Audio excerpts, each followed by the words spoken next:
بسم الله الرحمن الرحيم يا أيتها النفس المطمئنة إلى آخر الآية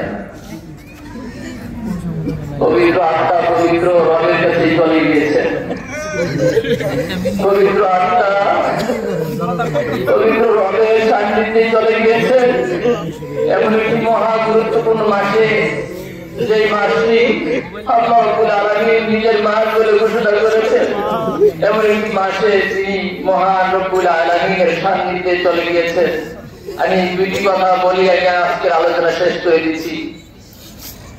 আমার আম্মা বলেছিলেন, আব্বা যখন কথা বলে না, কম কম কথা বলে, কোনো একটু কষ্ট করলে একটা উত্তর দেয়।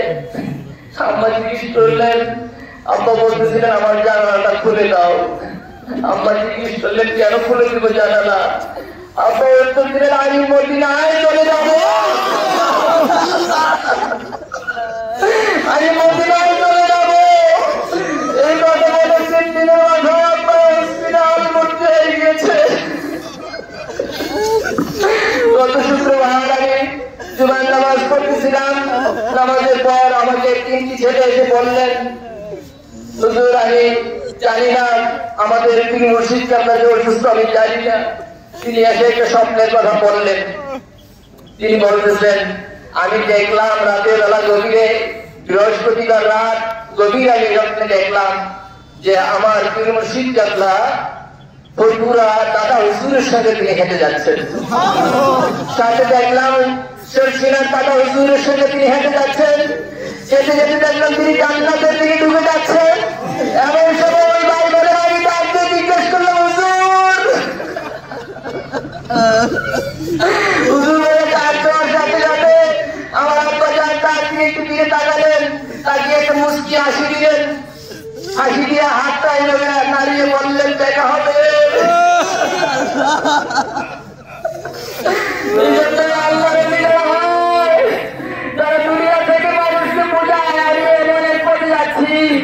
তোমরা সেই পথে অনুসরণ করো, সেই পথে চলো।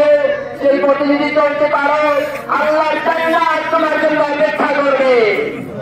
আমরা মদিনার জামাতের লোক, আমরা মদিনার জামাতের সালেহীন, ফুরফুরা জনপুরি সিলসিলার আকীদা অনুযায়ী, বিশ্বাস অনুযায়ী আমরা এই জামাত পরিচালিত হয়।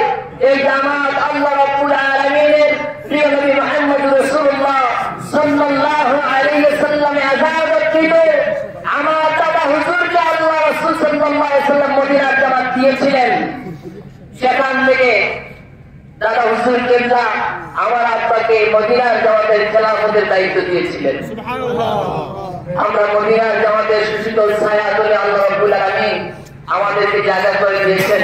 আল্লাহ পাক যেন আমাদের মৃত্যু পর্যন্ত আল্লাহ পাক যেন আমাদের সকলকে মদিনার জামাতের সুশীতল ছায়ায় শরীয়ত, তরিকত, হাকিকত, মারিফত সমৃদ্ধ এমন একটি শ্রেষ্ঠ জামাতের নীতিমালায় ছায়া করে থাকার তৌফিক আল্লাহ পাক আমাদের সকলকে দান করেন।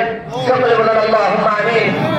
বিশেষ করে আমরা 2 ভাই, আমার বড় ভাই আর আমি, আর আমার 4 বোন, আমাদের আব্বা জান আমাদের 2টাকে এক রকমের ভালোবাসতেন।